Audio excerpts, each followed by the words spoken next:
आज की रेसिपी सिर्फ 3 इंग्रेडिएंट से रेडी होने वाली। हो सकते हैं कि कितनी आसान ये रेसिपी है। आज मैं लाई हूँ रेसिपी आटे का हलवा, जो हमारे लिए बहुत ही फ़ायदेमंद है। Let's start this recipe. हमने एक पैन लेना है, उसमें 5 टेबल स्पून देसी घी मैंने ऐड किया। आप कुकिंग ऑयल भी ऐड कर सकते हैं। अगर आपके पास देसी घी अवेलेबल है तो ज़रूर डालें, क्योंकि इससे हलवे की ग़िज़ाइयत बढ़ जाएगी और मज़ा भी बहुत आता है, टेस्ट बहुत अच्छा आता है। मैंने 5 टेबल स्पून देसी घी ऐड करने के बाद 2 सब्ज़ इलायची डाली, यानी कैरम ऐड किया। 5 से 6 चम्मच आटा ऐड कर देना है और हमने अच्छी तरह हिलाते जाना है। आटे को हमने भून लेना है जब तक थोड़ा सा आपको अच्छी खुशबू आए, ब्राउन हो जाए।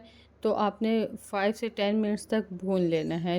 लो फ्लेम पे आपने कुक करना है। जब आपको खुशबू आने लगे कि आटा हमारा भुनाई की तरफ आ रहा है, हमने फ्लेम और स्लो कर देना है और हमने हमने एक विस्क ले लेना है। विस्क की मदद से हम हिलाई जाना है और पानी ऐड कर देना है। आटा मैंने 5 टेबल स्पून ऐड किया और साथ ट्रिपल पानी डालने के बाद हमने शुगर ऐड करनी है। मैंने 5 टेबल स्पून ही शुगर ऐड की। अगर आप ज़्यादा शुगर खाना चाहते हैं, ज़्यादा पसंद है, तो आप 7 टेबल स्पून भी ऐड कर सकते हैं। हलवे को हमने तब तक कुक करना है जब तक हमें देसी घी सेपरेट हो गया, हलवा सेपरेट हो गया। अब इस पॉइंट पे हमारा आके हलवा रेडी हो गया है। एक प्लेट में सारा हलवा निकाल के डिश आउट करें, मज़ेदार सी गार्निश करें और इंजॉय करें। केक को गार्निश करके डालें और साथ ही बादाम, जो नट्स आपके फेवरेट हैं अवेलेबल हैं, आप डालें और ये मज़ेदार हलवे की रेसिपी इंजॉय करें। आटे का हलवा बच्चों और बड़ों के लिए बहुत फ़ायदेमंद है। इसके बहुत फ़वाइद हैं। अगर देसी घी में बनाया जाए तो एक दफ़ा ज़रूर ट्राई करिएगा।